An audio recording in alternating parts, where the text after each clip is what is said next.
Magandang araw po sa inyong lahat. Bago natin simulan ang kwento, ay muli ko lang pong hihilingin sa inyong mga mabubuting puso na pumindot ng like at mag-comment na rin ng kahit present man lang. Siguro naman hindi yun magdudulot sa inyo ng malaking perwisyo, di ba? Pindutin na habang nakikinig. Salamat sa iyo, katribo ah. Ipagpatuloy na natin ang kwento. Habang abala si Lino sa pagsuyod ng kamera na nakatutok sa Section D, ay biglang nagsalita si Lolo Ino. Apo, anong nangyayari sa screen na ito? Bakit madilim? Sira ba ang kamera dyan? O tinakpan ng tela para wala tayong makita? Hala, oo nga po Lo. Imposibleng tinakpan po yan. Lalo at 4 na kamera lahat yan na nakatutok sa gitna. Bakit lahat maitim lang ang nakikita? Section B yan ah. Jorem, Team ni Falem, do you copy? Jorem. Naghintay ng ilang segundo si Lino pero walang naging sagot mula sa team ni Jorem. Minari, nasaan ka? Narito lang Lino, sa labas ng fire station. Hindi ako pinasama sa Section B dahil baka kailanganin daw ng maghahatid ng kung ano-ano o di kaya gagawa ng portal. Kaya ako narito. Minari, pakipuntahan nga ang Section B. Tignan mo kung anong nangyayari kina Jorem. Bakit walang sumasagot sa team nila? Oo, Lino. Agad nawala si Minari at ilang saglit pa ay may narinig si Mang Ambo na tila kung anong bumagsak sa labas ng fire station. Lino, may bumagsak sa labas. Rosalia, puntahan niyo muna ni Mang Ambo. Tignan niyo kung ano yun. Magdala kayo ng flashlight at baril na rin.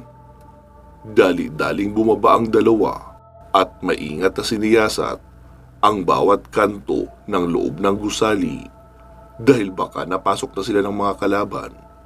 Hanggang sa makalabas sila ng gusali, nakita nilang nakabulagta si Minari at walang malay.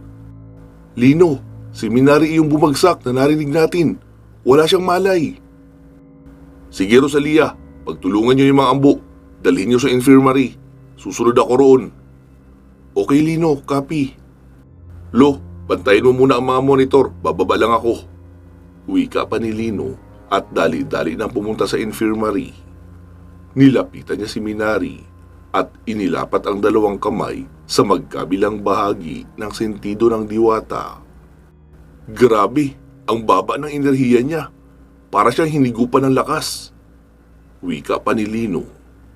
Ilang saglit pa ay napaubo na si Minari at napamulat ng mata.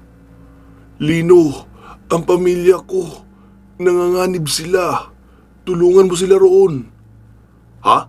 Bakit? Anong nangyari? Napakalakas ng itim na aura doon. Iyon ang dahilan kaya ako nanghina at nawala ng malay.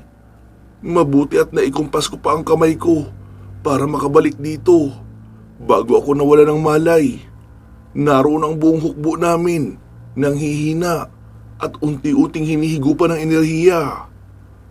Sige Minari, magpahinga ka muna rito. Ako nang bahala. Rosalia, bumalik ka na muna sa command center. Ikaw naman Mang Ambo, dito ka lang. Bantayan mo si Minari. Pag okay na siya at pwede na maglakad, dalhin mo sa command center. Doon mo na pagpahingahin para nakikita natin siya at makatulong ka rin sa pagbabantay sa paligid.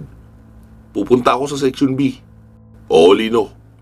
Mag-iingat ka mahal ha. Sagot naman ang dalawa. Mabilis lumabas ng gusali si Lino at tinawag si Clea. Clea, pakigawan ako ng portal papunta sa Section B. Dadalhin na lang kita doon, Lino, para makatulong din ako roon. Hindi, Clea. May malakas na enerhiya roon. Hindi mo magagawang lumaban doon o kahit ang tumayo. Si Kitaro, nasaan? Naroon sa puno sa unahan, nagbabantay. Bumulong si Lino sa hangin. Kitaro, kailangan ko ang tulong mo. Samahan mo ako patungo sa Section B. Nanganganib ang mga kasama natin roon. Wika pa ni Lino at agad nang pumasok sa portal. Pagkalabas niya sa portal ay agad siyang napaluhod dahil sa bigat ng pakiramdam. Noong mapalingon siya sa kanyang kanan ay nakita niyang nakabulagta rin si Kitaro. Kitaro, ayos ka lang? Oo, Lino. Medyo mabigat lang ang aura, kaya hindi ako makatayo.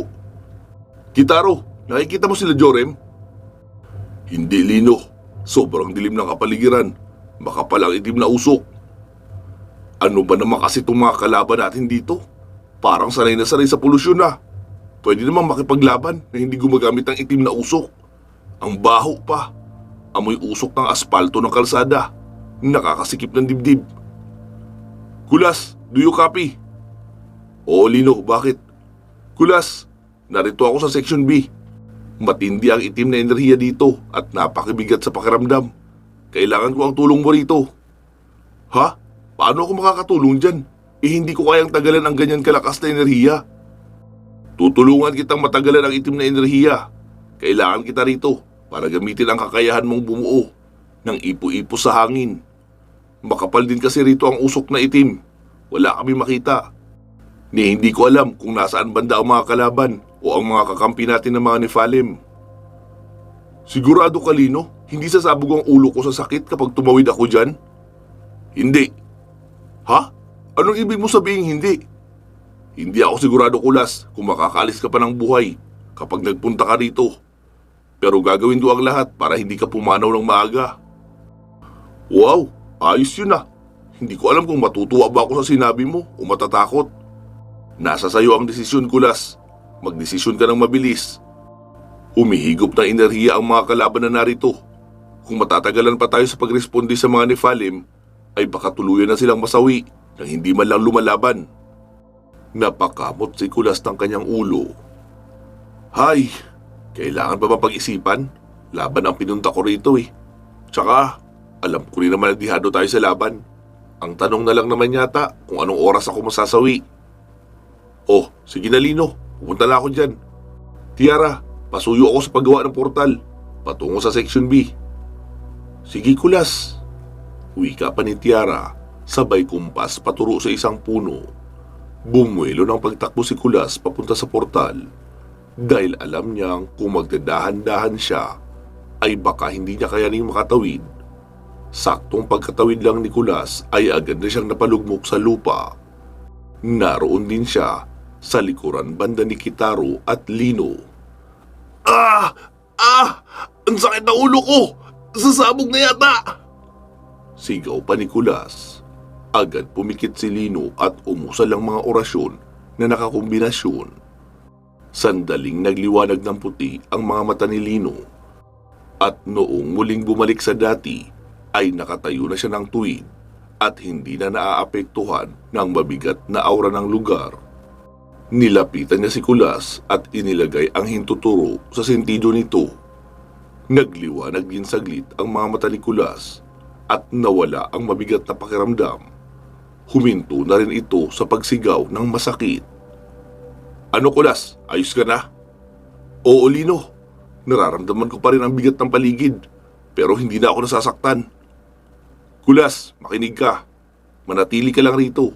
Hindi ka pwedeng sumabay sa labanan dahil sa tuwing gagamitin mo ang lakas at enerhiya mo ay mababawasan ang ikinarga ko sa iyong espiritual na bakod hanggang sa wala ka na uli proteksyon.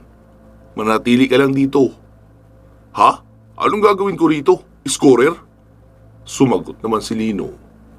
Di ba ang sabi ko sa iyo, kaya kita kailangan dito upang hawiin ang itim na usok para makita namin ang mga kalaban at mga kasamahan natin? Ay, oo nga pala. Mukhang nahahawa na ako ni Mancio ah. Sige na Kulas, simulan mo na ang pagbuo ng ipo-ipo para maalis na ang itim na usok. Paggalawin mo na rin ang lupa para kung sakaling may binuksan silang portal dito, ay hindi maging stable ang pagkakabukas dahil sa yanig na lupa. At kung kakayanin mo pa, paggalawin mo na ang mga ugat mo upang isara ang portal na nakabukas dito. Ha? Paano mo na sigurong may nakabukas nga na portal dito? Tanong pa ni Kulas. Kasi hindi magiging ganito kabigat ang itim na enerhiya kung galing lang sa mga umahon na mga burhamin. Maaaring may portal na bukas na nakakonekta sa Astra. Kaya mas marami ang itim na enerhiya na lumalabas mula roon. Okay, sige Lino. Malinaw na sa akin ang lahat. Nilingon ni Lino si Kitaro. Halata rito na nahihirapan pa rin. Kaya inilapat niya rin dito ang kanyang hintuturo sa noo-noon upang lagyan ng bakod proteksyon. Salamat, Lino. Wika pa ni Kitaro. Tumango naman si Lino. Pasensya ka na, Kitaro. Hindi kita maasikaso masyado. Abala kasi ako sa pag-aasikaso ng mga kasama natin na sumusugod sa laban. Hanggat maaari, kung may maitutulong ka, tumulong ka na lang. O di kaya siguraduhin walang makakasalisi sa base camp natin. Nasa base camp ang mga mahal ko sa buhay at taong mahalaga sa akin. Walang nagbabantay sa kanila at abala sila sa pagtitig sa monitor. Kaya walang makakakita kung may papasok sa loob ng silid. Lalo na at wala naman iyong mga pintuan. Oo, Lino, naiintindihan ko. Kaya nga palagi akong paikot-ikot sa base natin. Pumapasok din ako sa loob at iniisa-isa ang mga silid. Hindi nyo lang ako napapansin dahil tahimik lang naman akong kumikilos. Salamat, Kitaro, ha. Tumango naman si Kitaro. Napansin ni Lino na nakakailang minuto na siyang nakaabang. Pero wala pa rin nagbabago sa paligid. Madilim pa rin at puno ng uso. Noong lingunin nila si Kulas ay nakita nilang nakaluhod ito at nakapikit na parang manok na hindi mapaitlog. Kulas, anong ginagawa mo dyan? Nauutot ka ba? Kanina ka pa umiiri dyan eh. Wala pa rin nagbabago dito. Madilim pa rin. Ano ka ba, Lino? Kanina pa ako gumagawa ng ipo-ipo. Pero nagagawa lang nilang basagin. Pinagapang ko rin ang mga ugat. Pero lahat ay natutuyo at nagiging abo. Parang naging toxic na ang lupa sa unahan na kaya pumatay ng malulusog na puno at ugat.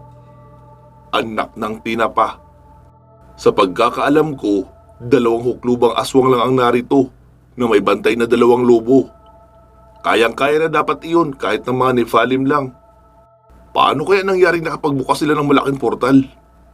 Lino, ginawa ko na ang lahat ng aking makakaya. Pero walang epekto. Hindi ko magawang maalis ang itim na usok sa paligid. Sige, Kulas, magpahinga ka muna dyan. Kakailanganin kita maya-maya. Magnus, do you copy? Yes, Lino, go ahead. Magnus, kailangan namin kayo rito. Kayo ni Maris. Malakas ang aura dito at madilim ang buong paligid. Nababalutan ng itim na usok. Hindi kayang hawiin ang ipo-ipo ni Kulas. Sige, Lino, papunta na kami dyan. Clea, pakigawaan si na Magnus ng portal patungo rito sa Section B. Sige, Lino. Ilang saglit pa ay bumagsak na rin hindi kalayuan kina Lino, sina Maris at Magnus. Parehong sumisigaw sa sakit ang dalawa. Agad naman silang nilapitan ni Lino upang lagyan ng bakod proteksyon. Lino, anong magagawa ko rito? Tanong pa ni Magnus. Ganito, Magnus, gagawa si Kulas ng isang malaking ipo-ipo. Ikaw naman, utusan mo ang elemento ng hangin na gumawa ng 4 na ipo-ipo na nakapalibot sa malaking ipo-ipo na ginawa ni Kulas. Didepensahan iyon. Dalhin nila sa itaas ang itim na usok para lumiwanag dito sa ibaba. Tapos ang elemento ng tubig ay pagkapangin mo sa lupa at protektahan ang ugat ng kahoy na inutusan ni Kulas para magsara ng portal. Tapos ang elemento ng lupa naman ay siyang gagawa ng maliliit na burol na magiging depensa natin para hindi tayo naglalakad sa patag at pakanting lupa. Paggawaan mo rin ang burol na depensa ang harapan ng kinakadapaan ng mga Nephalim. Ikaw naman, Maris, pagganahin mo ang kakayahan mong makahigop ng itim na enerhiya sa hangin para luminaw ang hangin. Pero Lino, hindi ko kayang pagganahin yun kung kailan ko gusto. Hinawakan ni Lino ang balikat ni Maris upang alisin ang bakod proteksyon na inilagay niya. Agad na padapa si Maris sa lupa. Lino, anong ginawa mo? Bakit mo siya inalisan ng proteksyon? Gulat na tanong pa ni Magnus. Para mapagana ang kakayahan niya. Noong muling tumingala si Maris ay purong itim na ang mga mata noon. Oh, ay na yung sinasabi ko. Muling inilapat ni Lino ang kanyang kamay kay Maris para muling lagyan ng bakod proteksyon. Pero nanatili pa rin ang pagiging itim ng mga mata ni Maris. Sige na, Maris, simulan mo na ang dapat mong gawin. Ikaw rin, Magnus. Kitaro, gumapang ka na agad papalapit sa mga Nephalim. Hanapin mo sila kahit madilim. Dahil kapag biglang lumiwanag at ma-expose ang mga Nephilim na nanghihina, ay wala silang kahirap-hirap na papatayin ng dalawang malalaking lobo na tauhan ng dalawang aswang na hukluban. Oo, Lino, sagot pa ni Kitaro at nagsimula na sa dahan-dahan na paggapang papunta sa unahan. Si Lino naman ay gumapang na rin papasulong para hanapin ang kinaroroonan ng mga Nephilim. Nagsalita na si Magnus. Mga tropa, narinig nyo na ang dapat nyong gawin. Kilos na! Wika pa ni Magnus sa mga gabay niya. Kaya agad nang kumala sa katawan niya sina Teran, Animus at Aguada. Tanging si Pyro ang naiwan sa katawan ni Magnus. Agad dumaluhong ang 5 ipo-ipo sa gitna.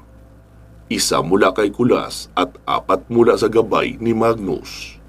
Si Maris naman ay nakatayo ng tuwid habang nakataas ang 2 kamay upang higupin ang masamang enerhiya na sumasama sa hangin. Unti-unting lumalabo ang kadiliman ng usok sa paligid, pero hindi pa rin sapat para makita ang mga tao sa unahan. Habang gumagapang si Lino, ay nakarating siya sa kinaroroonan ng mga Nephilim. Naabutan niyang wala ng malay ang mga iyon at sumisinok-sinok na parabang nalulunod sa itim na hangin.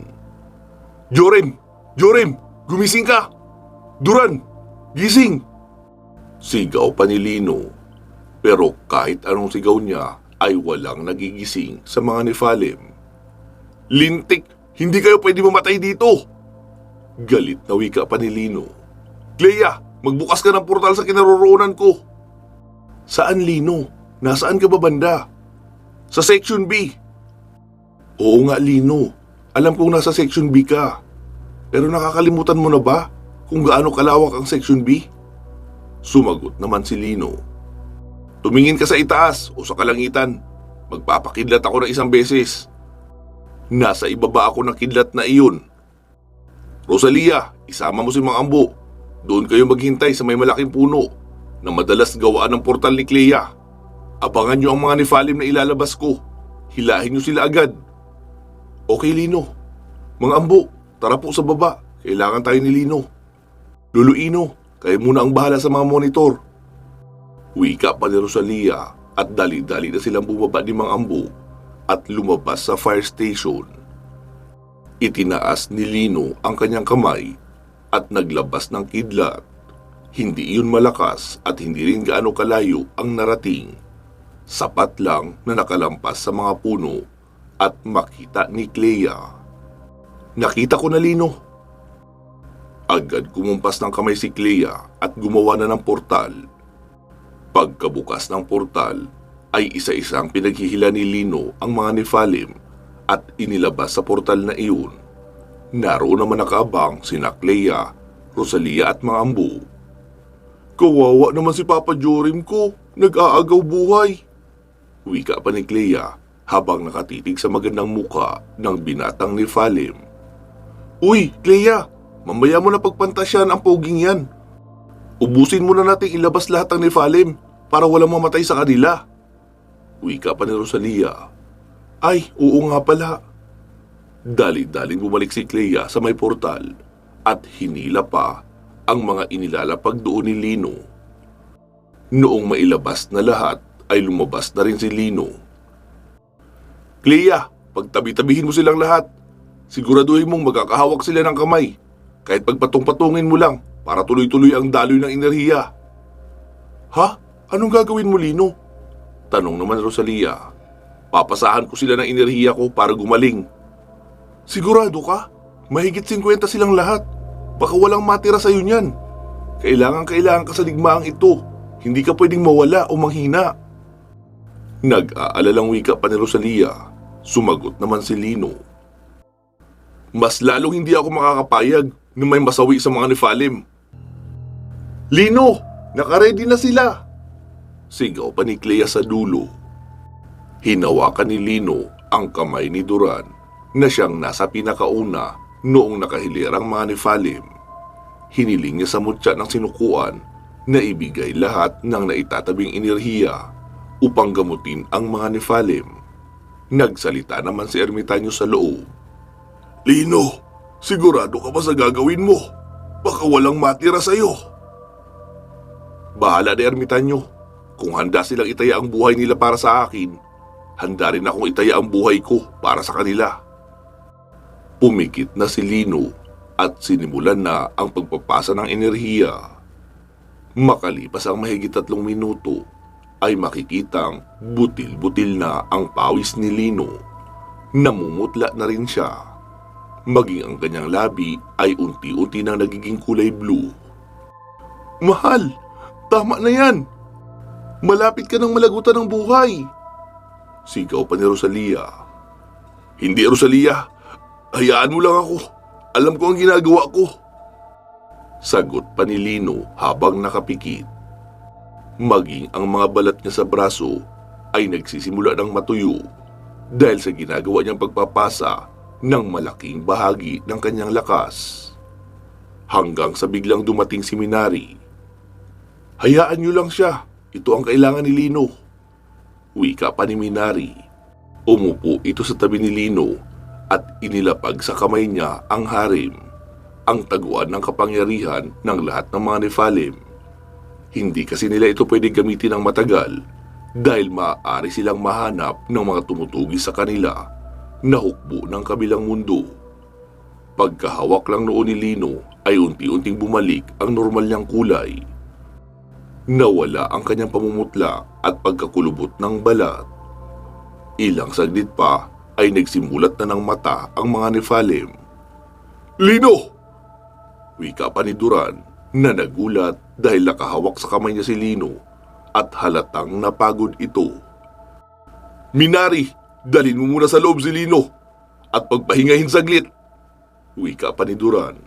Walang kahirap-hirap na kinarga ni Minari si Lino. Na tila ba, isa lang itong 3 taong gulang na bata. Karga-karga ito na parang ihihili at ipinasok sa infirmary.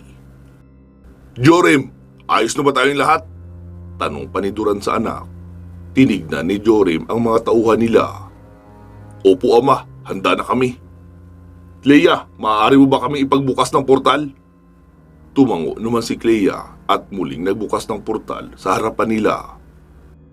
Agad nagsibalik sa Section B ang lahat ng mga Nephalim. Hindi na sila apektado ng mabigat na aura ng mga taga-Astra. Nasalubong nila si Kitaro na nagtatago sa puno habang pinagmamasdan ang hindi bababa sa 20 burhamin. Nasaan yung tao sila pero malalaki. Ibig sabihin, nakapagdala ng taong mapagpapasapian ang 2 hukluban, kaya may katawang tao ang mga burhamin na umahon. Nagsisimula pa lang din luminaw ang paligid, kahit papaano ay hindi na iyon zero visibility.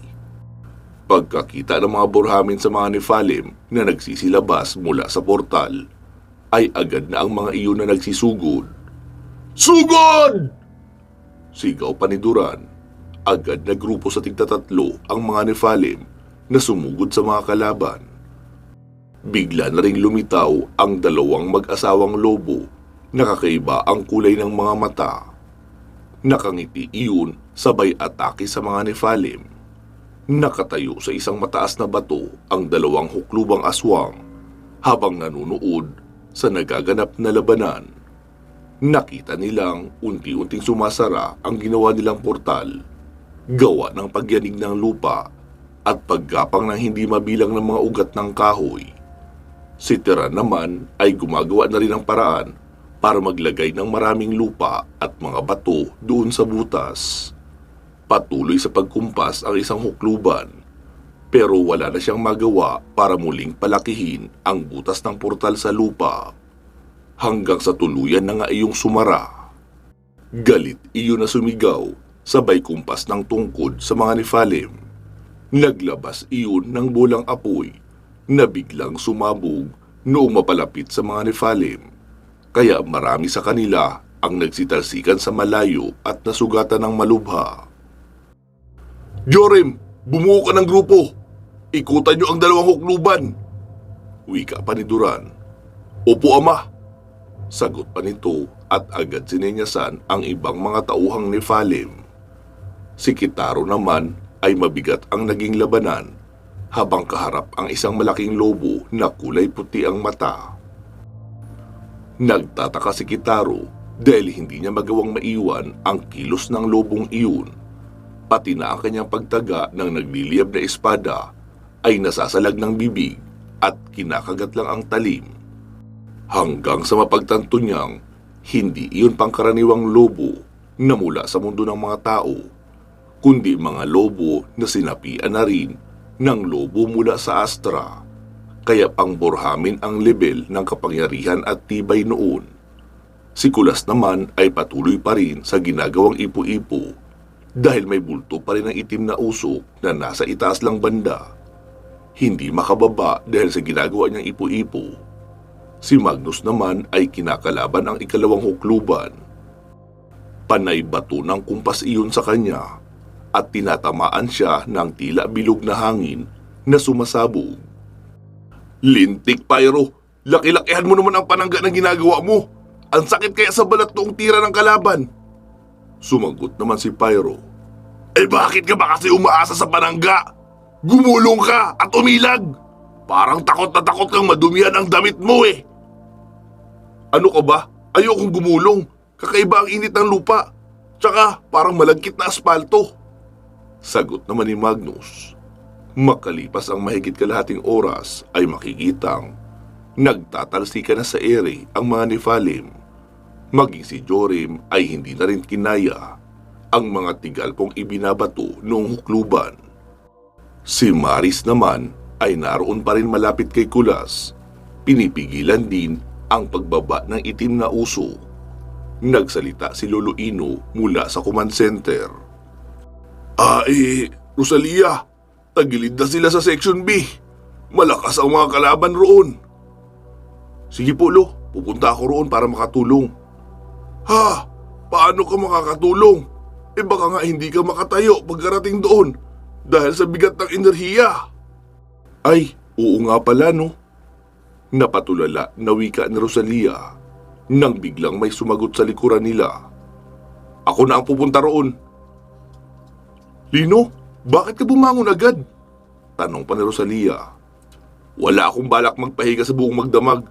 Mauubos sila roon kung hindi ako tutulong."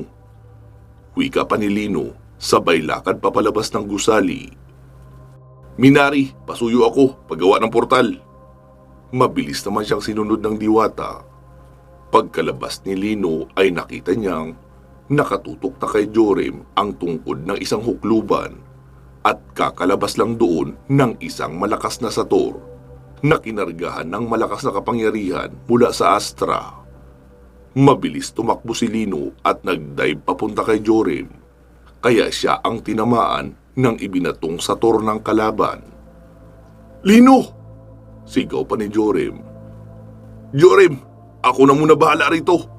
Tulungan mo ang ibang mga kasama mo na lumalaban sa mga buramin. Maraming salamat dahil ginawa mo ang lahat para mapigilan ang huklubang ito habang nagpapahinga ako." "Wala yun, Lino." Nagsalita naman ang kalaban. "Sa wakas, lumabas na ang pinakahihintay kong babaylan. Malaki ang utang mo sa akin, bata. Nilipol mo ang buong pamayanan ko at sinunog ang mga bahay namin." Tungkol ba roon ang galit mo? Pasensya ka na ha, hindi kita naisama. Tumakas ka kasi. Kawawa naman ang buong pamayanan mo na naniniwalang puprotektahan mo sila. Joke lang pala yun. Nakita ko kasi na ikaw ang unang nabahag ang buntot at tumakas. Nasaan na pala ang iba mong kasama? Bakit dalawa na lang kayo?" "Wala na sila. Isinakripisyo nila ang buhay nila upang maging alay para mabigyan kami ng mga kasamang burhamin galing sa Astra." Kaya pala marami kayong kasamang burhamin ngayon.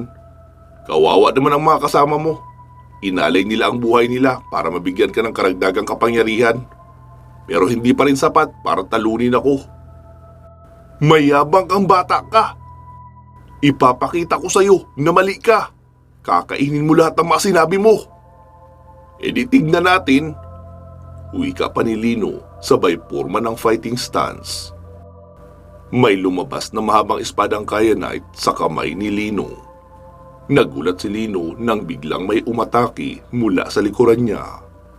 Iyon ay ang isang lobo na kakaiba rin ang kulay ng mata. Mabilis tumambling sa ere si Lino para makailag. Bago pa siya bumagsak sa lupa ay naisaksak niya na ang espadang kyanite sa likuran noon. Napaiyak ng malakas ang lobo. Napalingon naman ang isa pa na kasalukuyang kinakalaban ni Kitaro.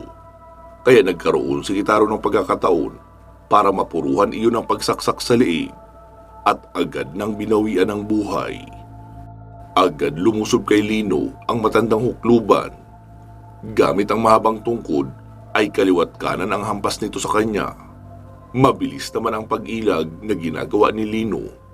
Nasasalag niya rin ang ibang mga atake.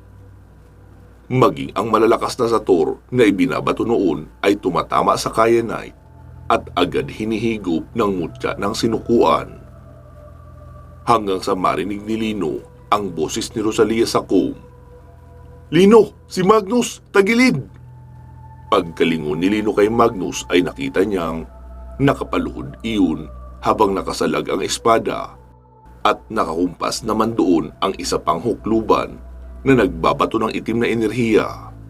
Gusto nang tumakbo ni Lino para tulungan si Magnus, kaso hindi siya makaalis dahil patuloy ang pag-atake sa kanya ng kaharap na hukluban.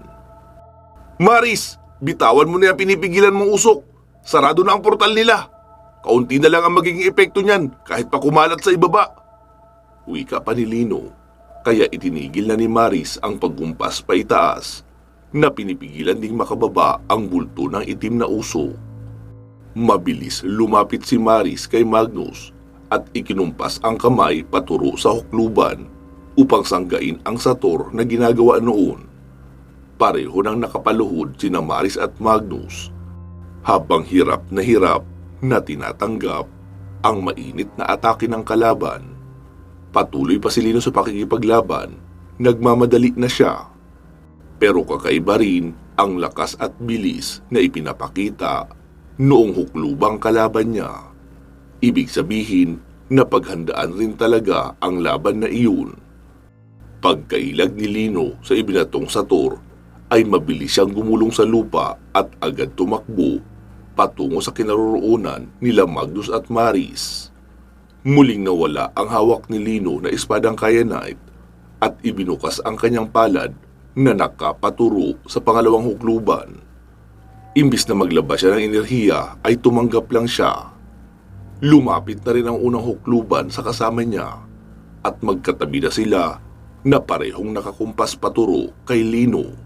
Si Lino naman ay dalawang kamay na ang nakataas, tag-iisang sumasalag sa kapangyarihan noong dalawang hukluban. "Magnus! Maris! Lumayo na kayo rito!" Wika pa ni Lino. Agad namang umatas ang dalawa na parehong pagod na pagod at nanghihina. Nakangiti lang ang dalawang hukluban at patuloy ang pagbato ng malakas na enerhiyang itim kay Lino. Hanggang sa tila mapupuno na lahat ng maaaring paglagyan ni Lino. Naninikip na ang kanyang paghinga. Kapag hindi niya kinaya ang pagtanggap sa lahat ng itim na enerhiya ng mga iyon, ay sasabog na siya. Nakaluhod na si Lino at nahihirapan na. Nag-isip sila Magnus kung paano nila matutulungan si Lino. Kaya agad tumakbo papalayo si Magnus, pero umikot siya para makapunta sa likurang bahagi noong mga hukluban. Nakita naman siya nila Kitaro at Jorim.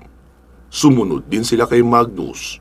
Noong naroon na sila sa likuran noong mga hukluban, ay sabay-sabay silang sumugod ng tahimik. Sabay na itinusok ni Kitaro ang espada niya sa dalawang hukluban. Sina Magnus at Jorim naman ay sa magkabila ang hukluban na sumasaksak rin ng kanilang hawak na espada. Dahil sa abala ang dalawang hukluban sa pagpapahirap kay Lino, kaya hindi nila napansin ang pagsugod ng tatlo sa kanilang likuran. Kaya nagulat sila nang bigla na lang may tumarak na espada sa kanilang katawan. Nahinto ang pagbato nila ng itim na kapangyarihan kay Lino at bumulwak ang sariwang dugo sa kanilang bibig hanggang sa pareho na silang natumba sa lupa. Sinunog naman agad ni Magnus ang katawan ng dalawang iyon sa pamamagitan ng kapangyarihan ni Pyro. Si Lino naman ay napalugmok na sa lupa.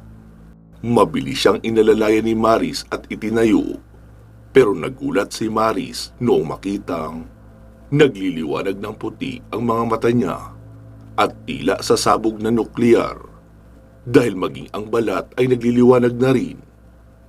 Hala, mukhang sasabog na si Lino. Anong gagawin natin? Tanong pa ni Maris. Agad lumitaw si Minari. Lino, makinig ka. Nasagad na ang lagayan mo ng enerhiya. Kailangan mong mailabas yan dahil kung hindi ay sasabog ka. Kailangan mo yung mailipat. Sumagot naman si Lino. Kanino? Hati-hatiin mo, Lino. Maglagay ka rito sa harem. Inilagay ni Minari ang harem sa harapan ni Lino at kinuha ang palad at inilapat doon. Lino, ang kaliwa mong kamay ay ilapat mo sa lupa para ibalik sa kalikasan ang mga nahigop sa kanilang buhay at enerhiya. Iubos mo na sa pagdiskarga lahat ng nahigop mong itim na kapangyarihan. Iiwan mo lang ang level ng enerhiya na normal lang sa'yo. Kahit nahihirapan sa paghinga, ay pilit pinapakinggan ni Lino ang instruksyon ni Minari at sinusunod. Ilang saglit pa ay nawala na ang liwanag sa mga mata ni Lino. Nanumbalik na rin sa normal ang kanyang pakiramdam. Nagsalita si Lino. Bumalik na muna tayong lahat sa base camp. Kailangan natin mag-regroup at mag-assess ng sitwasyon. Sinunod naman siya ng mga kasama. Agad gumawa ng portal sina Minari at Clea na siyang dinaanan ng lahat papabalik ng base camp. Pansamantala muna natin puputulin dito ang ating kwento. Bago po natin tapusin ang videong ito, ay pasalamatan muna natin ang ating mga major sponsors na sina Ma'am Aida Lasimet Calfe ng Qatar, Ma'am Connie Matias Narumi ng Japan, Ma'am Bernadette Arcalas ng Cooks Island, Ma'am Brittany ng Germany, at sa pinakabago nating sponsor na si Ma'am Rosemary Debrien. Maraming salamat po sa inyong suporta sa proyekto ng ating channel. Alam nyo naman siguro na may tinutulungan tayong mga bata para magkaroon din sila ng magandang kinabukasan. Naway patuloy pa kayong biyayaan ng ating puong may kapal at bigyan ng malusog na pangangatawan upang maipagpatuloy nyo rin ang pagtulong sa kapwa. Pinapasalamatan din po natin ang lahat ng mga naka-join sa ating channel membership. Maraming salamat din po sa inyong lahat.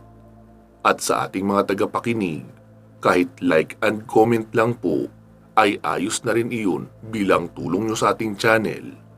Kaya sana huwag nyo na rin ipagkait. Yun lang po. Mag-iingat po kayo palagi. At hanggang sa muli.